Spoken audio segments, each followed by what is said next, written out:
오늘 막 들어온 경제 뉴스를 따끈따끈하게 전해드리는 갓 잡은 경제 시간입니다.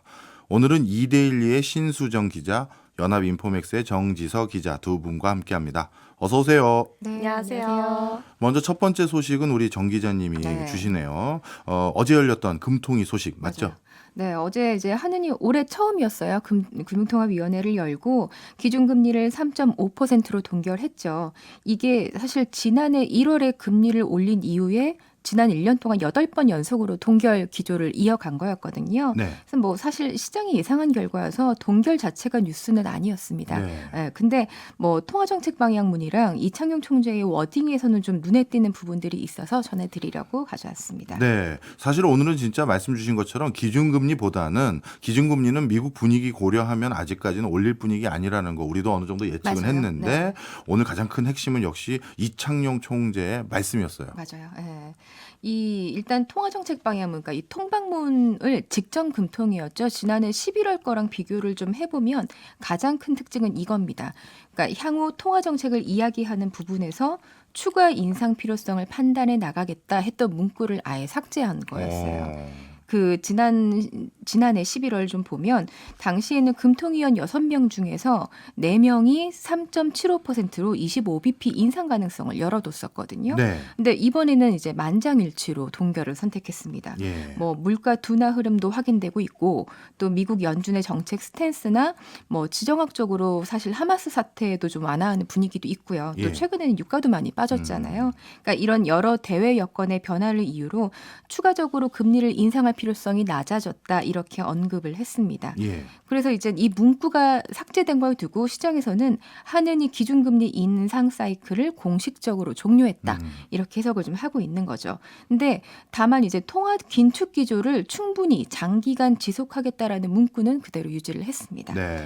그리고 이것 말고 또 이제 통방문에서 부동산 프로젝트 파이낸싱, 그러니까 이 PF 리스크가 증대됐다는 문구가 추가된 것도 사실 좀 눈길을 끌었어요. 네, 뭐 이유는 대충 알겠는데요. 네. 태형건설이 하도 시끄러우니까 심지어 통방문에도 PF 리스크가 결국 언급됐네요. 네, 맞습니다. 이 어제 이창용 총재 기자회견에서도 사실 가장 많은 빈도로 나왔던 질문이 바로 이 부동산 PF 리스크였거든요. 네.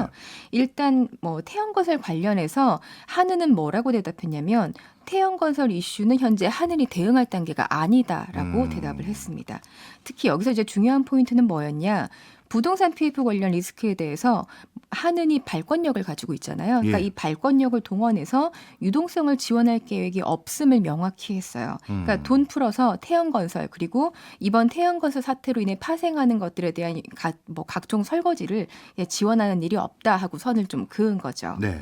이게 이제 사실 지금 태형건설 시작으로 해서 올해 4월에 총선 이후에 부동산 PF 위기가 더 커질 거다 이런 얘기들이 지금 많이 나오잖아요. 그렇죠. 근데 하나는 이제 부동산 PF가 더 문제가 돼서 만약에 금융 불안이 확산한다고 하면 우리가 다양한 툴이 있으니까 그때 우리가 지원할 부분들에 대해서는 안전판 역할을 하겠다. 하지만 이번 태형건설 이슈만 보면은 사실 태형건설이 이제 업계 16위 중견 건설사잖아요. 그렇죠. 그리고 특히 태형건설 같은 경우에는 이제 부동산 PF에 대한 위험 관리가 잘못됐던 굉장히 이례적인 케이스이기 때문에 아직 시스템적인 리스크 수준은 아니다 이렇게 판단을 하고 있었고요.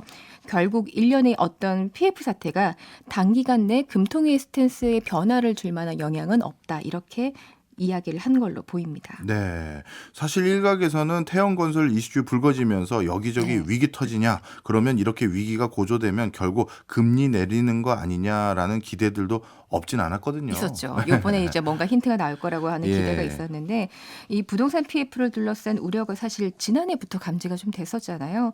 그리고 태양건설 이슈가 생각보다 좀 일찍 터지면서 아 이거 PF 문제가 간단한 게 아니구나 하느니 통화정책 결정할 때 고민 좀 되겠다 하는 이야기들이 좀 여기저기서 많았어요. 예, 그렇죠. 근데 어제 통방문을 보면 금통위가 추가 금리 인상 필요성을 느끼지 않는 게 좀 확실하게 느껴졌어요. 근데 예. 인하에 대해서는 명확하게 시기상조라고 언급을 어. 했었습니다. 그러니까 시장이 확실히 요번에 기대했던 거는 기준금리 언제 인하할 거야 이 힌트를 달라고 했던 것 네. 같아요. 근데 통방문과 어떤 이창용 총재 기자회견의 워딩을 종합하면 딱 이 정도 한 문장이 될 것 같은데요. 한은은 여전히 긴축 의지를 고수하고 있다. 이렇게 정리할 수 있을 것 같습니다. 어쩌면 하는 총재 입에서 혹시 네. 부동산 시장 김 빼려고 확실하게 그냥 단돌이 친 거 아닌가 이런 생각도 드는데 네. 일부 사람들은 금리 인하하면 이제 다시 나도 빚을 좀 내서 집이라도 사보는 거 아닐까 생각했던 사람들도 있을 것 같은데 이런 의구심에 그냥 어떻게 보면 단칼에 제거를 해버린 것 같은데요. 네, 좀 비슷하게 느끼시는 것 같아요. 그러니까 이 총재가 기자회견에서도 뭐라 그러셨냐면 데이터가 변하면 다시 봐야겠지만 6개월 정도는 금리 인하를 예측하기가 쉽지 않다 하고 말했거든요. 그러니까 사실상 올해 상반기 중에 금리 인하 없다고 이야기한 거랑 네. 마찬가지잖아요. 물론 이제 개인적인 의견이라 그렇죠. 커트를 이거는 했죠. 네, 맞아요. 예. 사견입니다라고 네. 밝혔죠. 근데 부동산 규제 완화랑 사실 국내외 어떤 금리 인하 기대 그리고 뭐 시장 금리 하락 같은 상황이 겹치면서 이게 또 부동산 가격이 다시 오르고 가계 부채 급증했던 작년의 대자비를 좀 의식한 게 아닌가 싶어요. 이게 진짜 근데 따져 보면은 최근에 금융이랑 부동산 시장이 작년과 좀 비슷하긴 합니다. 어떤 부분이요? 작년에 좀 생각해 보면 우선 시장의 금리가 연말에 급락하면서 금융 여건이 좀 풀렸었어요. 예. 그래서 국고채 3년물 금리 같은 경우가 작년 상반기에 3% 초반까지 떨어졌었거든요. 예. 근데 한국은행이 이제 금리 인상을 그때쯤에 중단했었고 또 미국 연준도 통화 정책 방향을 완전히 바꾸는 이제 피벗 정책에 예. 대한 기대가 좀 커졌기 때문이었었는데요. 그 당시에 부동산 시장이 어땠냐? 집값 떨어지는 게 가팔라졌고요. 또 정부가 1월 초에 전매 제한을 푸는 규제 완화책을 담았던 13대책을 발표했었습니다. 네. 그렇게 하니까 갑자기 집값이 또 반등했었어요. 맞아요. 그리고 나서 정책금융 차원에서 정부가 특례보금자리론 예. 그리고 50년물 주담대 등을 이유로 풀면서 가계부채가 사실 급증했었죠. 네. 그래서 이때 이제 정부가 정책 잘못 써서 가계부채 최대로 늘었다 하는 비판이 꽤 컸었죠. 맞아요. 그러면 또 올해는 어떠냐? 작년 12월에 미국 FOMC 이후에 국내의 금리가 또 하락했습니다. 예. 그리고 금리가 이제 인하될 거라는 기대가 이제 강해진 영향으로 좀 떨어졌던 거였는데요. 최근에 부동산 거래 얼어붙으면서 정부가 그저께 뭘 내놨어요. 일십대책 보셨죠? 네. 일십대책 내놓으면서 이제 여기에 포함된 재개발 규제 완화 같은 거는 사실 또 이런 조치가 집값 상승 부추길 수 있는 거 아니야?라고 좀 일각에서 걱정을 하시더라고요. 예. 그러니까 이제 이런 상황인데 한은이 조만간 금리 인하까지 하면 가계부채까지 느는 거 아니냐 하는 걱정이 지금 나오는 것 같습니다. 네. 진짜 말씀을 딱 듣고 보니까 작년하고 굉장히 유사하네요. 부동산 경기 급냉하니까 부동산 경기를 부양할 수 있는 각종 완화 정책, 인센티브 이거 나오니까 진짜 이러다가 다시 또 부동산 흐름 달라지는 건 아닌지 귀추가 주목됩니다. 네, 봐야 될 것 같아요, 좀. 알겠습니다. 이번에는 정 기자님 네.